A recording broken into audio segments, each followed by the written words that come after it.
साथियों, इस नए संसद भवन में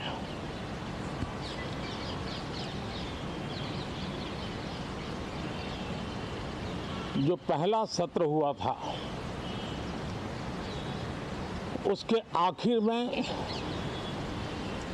इस संसद ने एक बहुत ही गरिमापूर्ण फैसला लिया था और वो फैसला था नारी शक्ति वंदन अधिनियम। और उसके बाद 26 जनवरी को भी हमने देखा किस प्रकार से देश ने कर्तव्य पथ पर नारी शक्ति के सामर्थ्य को,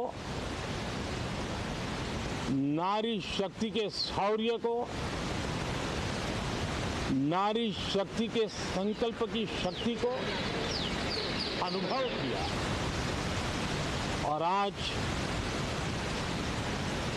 बजट सत्र का आरंभ हो रहा है, तब राष्ट्रपति द्रौपदी मुर्मू जी का मार्गदर्शन और कल निर्मला सीतारमण जी के द्वारा इंटरिम बजट एक प्रकार से ये नारी शक्ति के साक्षात्कार का पर्व है। साथियों, मैं आशा करता हूं कि गत 10 वर्ष में जिसको जो रास्ता सूझा, उस प्रकार से संसद में सबने अपना अपना कार्य किया। लेकिन मैं इतना जरूर कहूंगा कि जिनको आदतन हुड़दंग करने का स्वभाव बन गया है, जो आदतन लोकतांत्रिक मूल्यों का चीरहरण करते हैं, ऐसे सभी माननीय सांसद आज जब आखिरी सत्र में मिल रहे हैं, तब जरूर आत्मनिरीक्षण करेंगे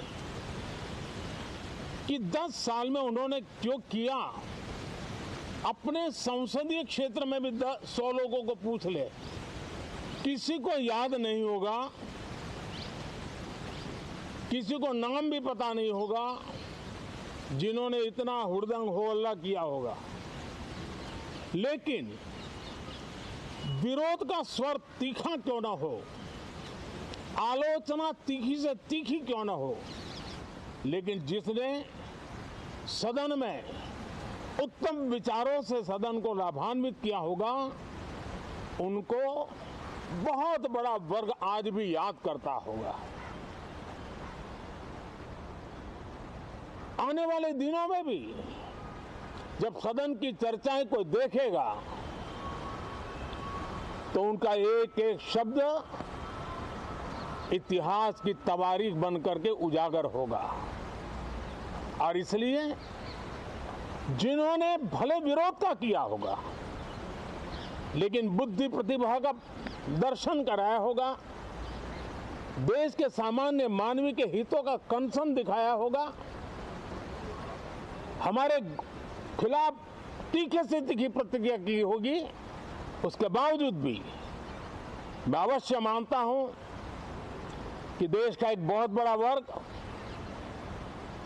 लोकतंत्र प्रेमी सभी लोग इस व्यवहार की सराहना करते होंगे। लेकिन जिन्होंने सिर्फ और सिर्फ नकारात्मकता, हुड़दंग, शरारतपूर्ण व्यवहार ये जो किया होगा, उनको शायद ही कोई याद करे। लेकिन अब ये बजट सत्र अवसर है, पश्चाताप का भी अवसर है। कुछ अच्छे फुटप्रिंट छोड़ने का भी अवसर है। तो मैं ऐसे सभी माननीय सांसदों से आग्रह करूंगा कि आप इस अवसर को जाने मत दीजिए, उत्तम से उत्तम परफॉर्म कीजिए, देश हित में उत्तम से उत्तम अपने विचारों का लाभ सदन को दें और देश को भी उत्साह और उमंग से भर दें। मुझे विश्वास है, आप तो जानते ही हैं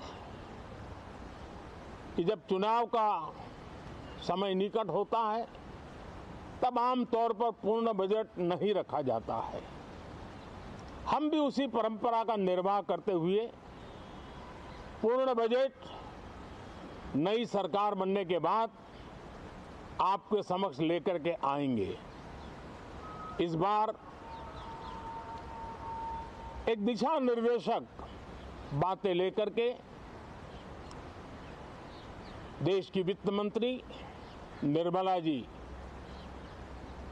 हम सब के सामने कल अपना बजट पेश करने वाली है। साथियों, मुझे विश्वास है कि देश नित्य प्रगति की नई नई ऊंचाइयों को पार करता हुआ आगे बढ़ रहा है। सर्वस्पर्शी विकास हो रहा है, सर्वांगीण विकास हो रहा है, सर्वसमावेशक विकास हो रहा है। ये यात्रा जनता जनार्दन के आशीर्वाद से निरंतर बनी रहेगी। इसी विश्वास के साथ फिर आप सभी को मेरा राम राम।